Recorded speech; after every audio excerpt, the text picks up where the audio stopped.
Alrighty, it is time for another horror film review, and today we're going to be talking about one that is kind of nostalgic for me. It's one that I've watched for many years and I've really enjoyed for a long time.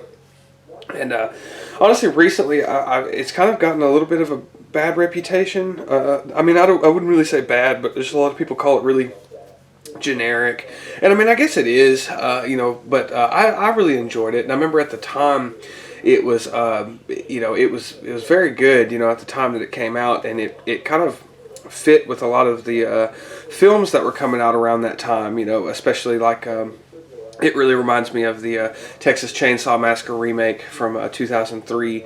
So it kind of sort of goes with that, I guess. That's kind of what it always reminds me of.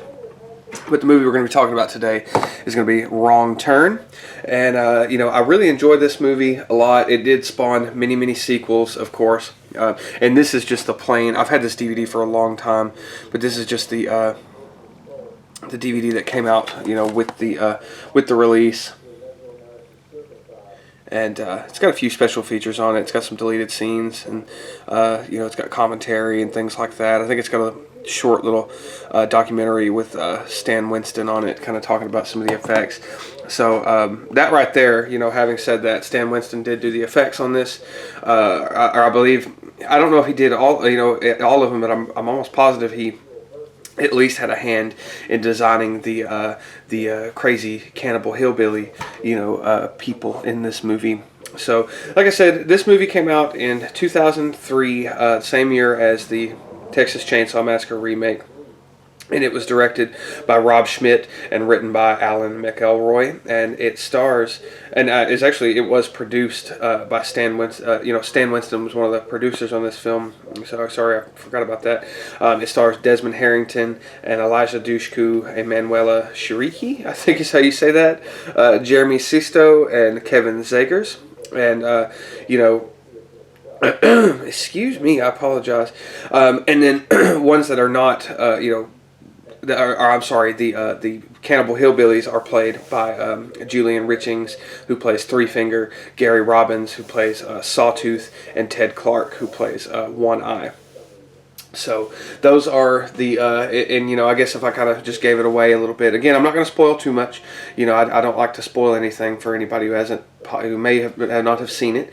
But this movie is basically about Desmond Harrington's character. I think his name is Chris in the movie, and he's basically, I think he's trying to get to a conference. He's a doctor, I believe, is what he is, and he's trying to get to this conference or meeting or something. He's trying to get to this something in West Virginia, and he's driving through these kind of back roads of West Virginia, and there's like a traffic jam, so he's like, well, I can't go this way, or at least I have to be there by a certain time, so let me find another way. So he ends up backtracking, and he stops at this of course stereotypical kind of gas station, this rundown kind of gas station, and there's a man there, and he kind of looks at the map and he finds an alternate route, and down this Bear Mountain Road is the name of this old road, and he ends up turning around, finding this road, and of course, it's funny because it comes up and there's these two,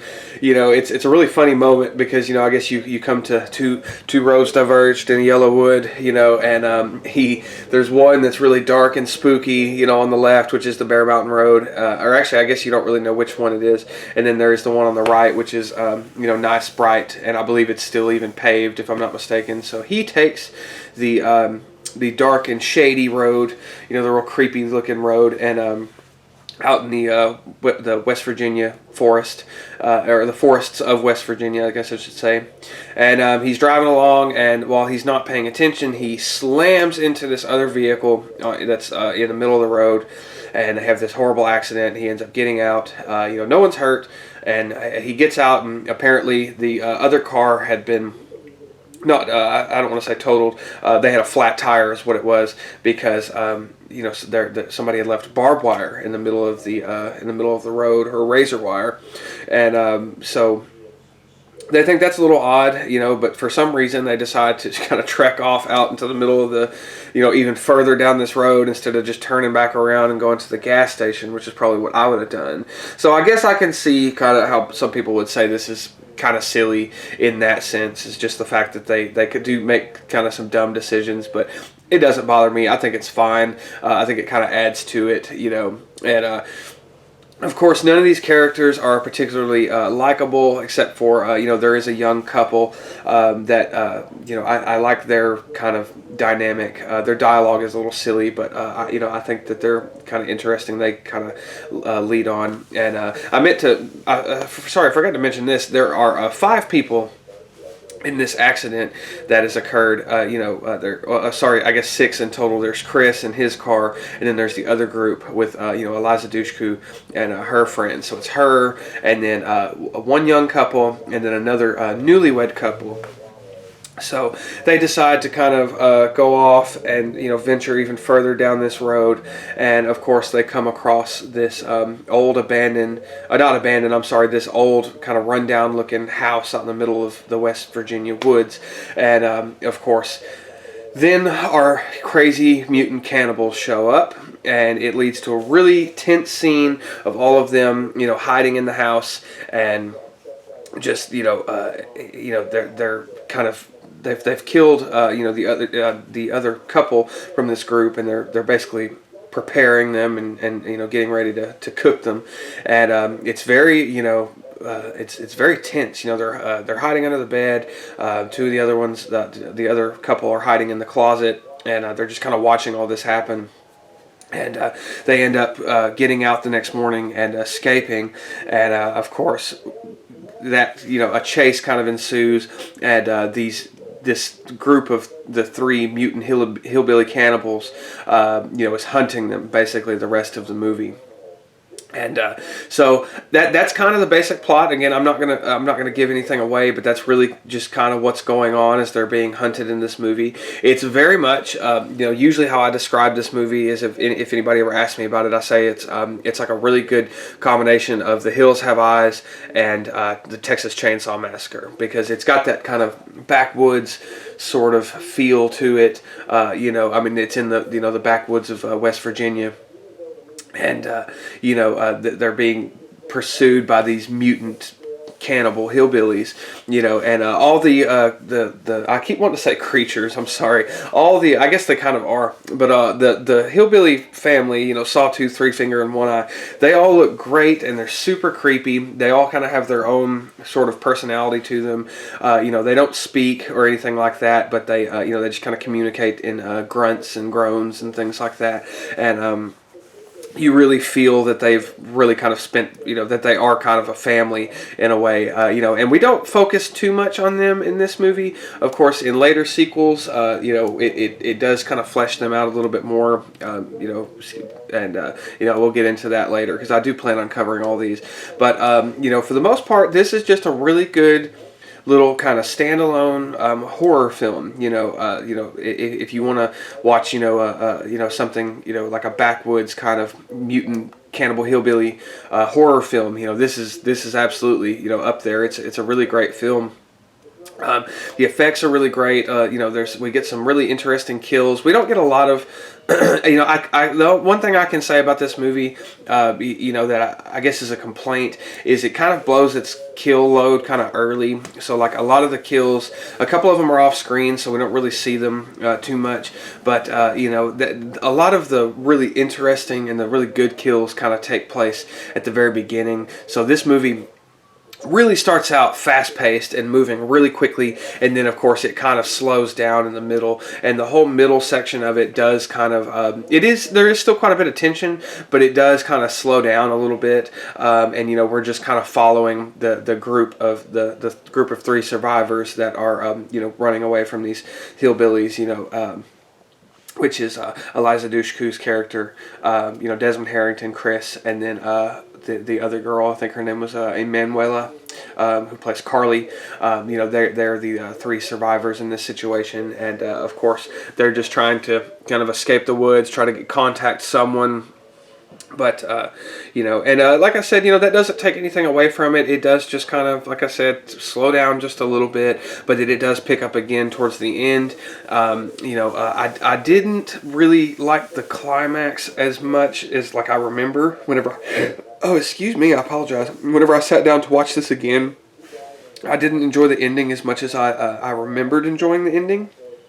But that's just me personally. I think it wraps up okay. It's nothing mind blowing or anything like that. There are some kind of silly, or there are a few kind of silly choices. Like there is a scene where Eliza Dushku, her character is taken hostage, and at the same time, everyone else in this whole movie has been killed, and you're kind of like, why did they just take you hostage? That doesn't really make any sense. And I think that there was a plot point because she's out there because I believe her boyfriend or her fiance just left her, out of nowhere. And so she went on a camping trip to just make herself feel better because that's kind of what she's into. I feel that. I get that. That's sometimes it's good to kind of get out of town, get away from the city for a little while, get away from, civilization. So I feel that, not whenever stuff like this happens, of course, but, it is kind of nice to sort of unplug and unwind. But, I think that there was a subplot where she was pregnant, and the hillbillies were. I don't know if that was, really in the movie or if that's just something that, somebody had said should have been in the movie. But I personally think that would have made it make a little bit more sense. It would have made things just a little bit more intense, as if she was pregnant, and that's why her fiance left her, and that's why the hillbillies are keeping her alive because they somehow know that she is. That she is with child, but it's just little kind of things like that are kind of silly, but at the same time, it really doesn't take away from the movie. The movie has a really great atmosphere to it. I love the location; it's beautiful. All the this forest that they're shooting in is gorgeous, which I don't think was really in West Virginia, but I really couldn't say. No, it's not actually because there's a scene with redwoods, I believe, and I'm positive that was in California, but still beautiful locations. It looks gorgeous. The music is really good. There's some really good tension in this movie. It's definitely not perfect, but it is still a really fun movie. So I won't complain about it too much. So as for a ranking with this, I'm not gonna rank this one because of course there are several sequels. There's 5, actually, no, I'm sorry. There's 6 sequels, which the last one, Wrong Turn, The Foundation, I probably won't talk about that one just because it is so different. I'll probably talk about that one on its own, and because I don't own it. I did enjoy it. I do like it, but I don't know if I'll include that in this series of reviews. But I don't know. We'll see. We'll see how it goes. But like I said, I'll probably skip the ranking just because. I'll skip the rating because I'll do a ranking at the end of this. I really like doing the ranking videos. They're a lot of fun. But anyway, I do definitely recommend this movie. Absolutely check it out. It is a lot of fun. It is a little cliche, and like I said, the writing isn't the best at times. Some of the acting isn't the greatest, but it is still a fun movie. Very 2003. It just has a very 2003 kind of feel to it, if you know what I mean by that. If you like Texas Chainsaw Massacre and you like Hills Have Eyes, you're going to like this one because it's a lot of fun. I really enjoy it. Again, highly recommend it. So anyway, until next time, stay tuned for Wrong Turn 2 Dead End, and that'll be it for us today. So as always, have a great day and goodbye.